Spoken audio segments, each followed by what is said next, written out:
Ready? 5 second. Ready, start. कुछ समय पहले सोशल मीडिया वेबसाइट देखते हुए नफरत से भरे संदेशों को देखकर किसी का भी मन परेशान हो सकता है। ऐसे संदेश के भीतर का मनोविज्ञान समझने पर ऐसा लगता है कि आज के दौर में मनुष्य के मन में घृणा और कट्टरता हावी हो चली है। क्या इतनी घृणा या असहिष्णुता चिंता की बात नहीं?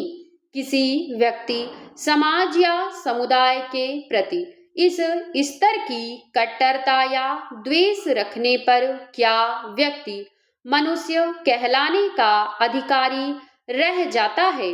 सर्वोच्च शिक्षित व्यक्ति के मन में भी अगर इतनी नफरत है तो समझा जा सकता है कि अल्प शिक्षित व्यक्ति किस स्तर की कट्टरता और घृणा अपने मन में लेकर बैठा हो सकता है। हालांकि कई बार अनपढ़ माने जाने वाले लोग ही मानवता और संवेदना बचाते देखे गए हैं। ऐसा लगता है कि शैक्षणिक स्तर तो बढ़ रहा है लेकिन मनुष्यता का स्तर गिरता प्रतीत होता है। ये कैसी शिक्षा है जो व्यक्ति को व्यवहारिकता के निम्नतर स्तर की तरफ ले जा रही है?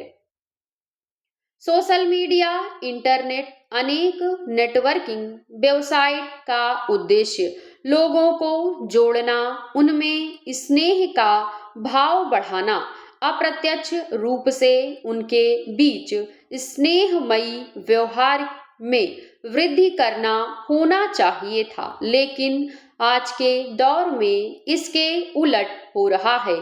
सोशल मीडिया पर तस्वीरें डालना तो युद्ध जैसा हो गया है।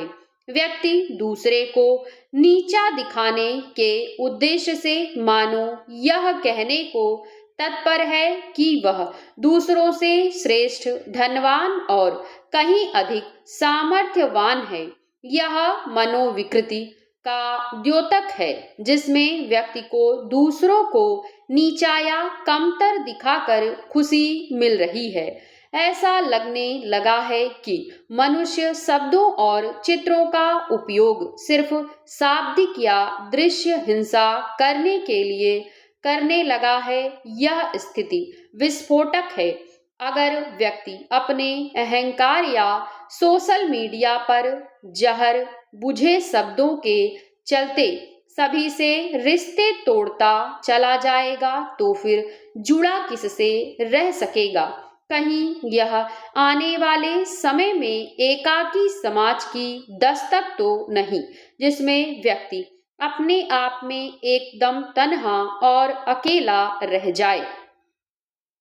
अगर मन में घृणा या असहिष्णुता आ भी जाए तो व्यक्ति को क्षमा करने का भाव विकसित करना चाहिए। उसे असहिष्णु नहीं बनना चाहिए। असहिष्णु या घृणा भाव से भरा व्यक्ति अक्सर यह मानता है कि अगर वह किसी को माफ नहीं करेगा तो सामने वाले को कष्ट होगा। सच इसके उलट है। जब व्यक्ति द्वेष और घृणा के कारण किसी को क्षमा नहीं करता और शाब्दिक विष वमन करता रहता है तो असली कष्ट उसी को होता है।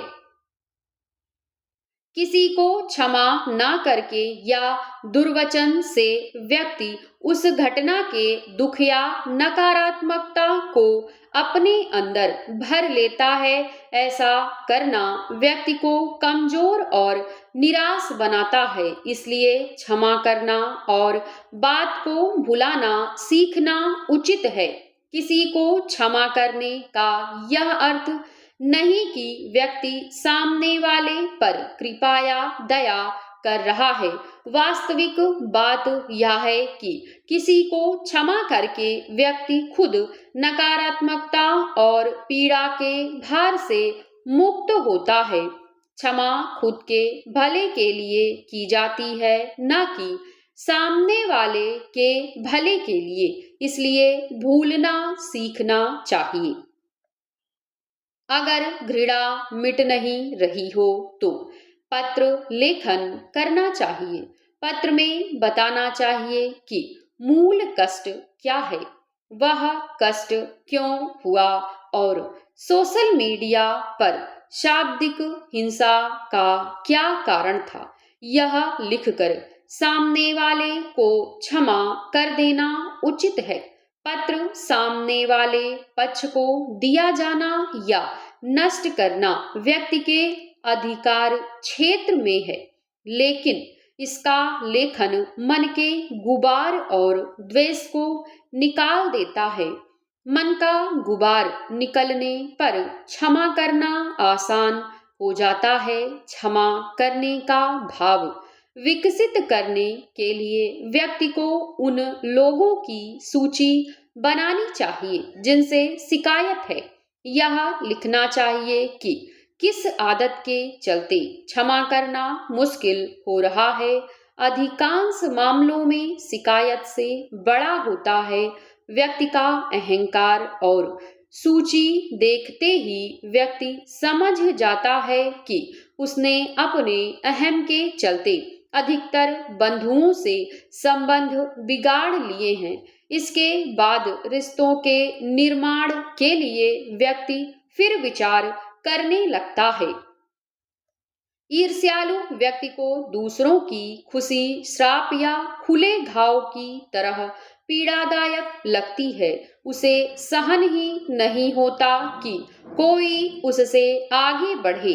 जब कोई आगे बढ़ता है तो ईर्ष्यालु व्यक्ति के मस्तिष्क का जहर गर्म हो जाता है और उसे षड्यंत्र सूझने लगते हैं। ऐसे में इनसे बचाव का एक ही तरीका है कि ईर्ष्या पैदा ही न होने दी जाए। घृणा होने पर समझाया जाए कि जीवन बहुत छोटा और पानी का बुलबुला मात्र है। मनुष्य इस छोटी सी बात को नहीं समझ पा रहा कि सहयोग, सत्कार, प्रेम और आपस में समन्वय स्थापित करने में ही जीवन का आनंद छिपा है। छोटे से इस जीवन की अवधि का अधिकांश हिस्सा अगर परस्पर घृणा करने, लड़ाई लड़ने, हानि पहुंचाने, दूसरों को परेशान करके खुद भी परेशान होने में बिता दिया तो फिर जीवन कब जी पाएंगे।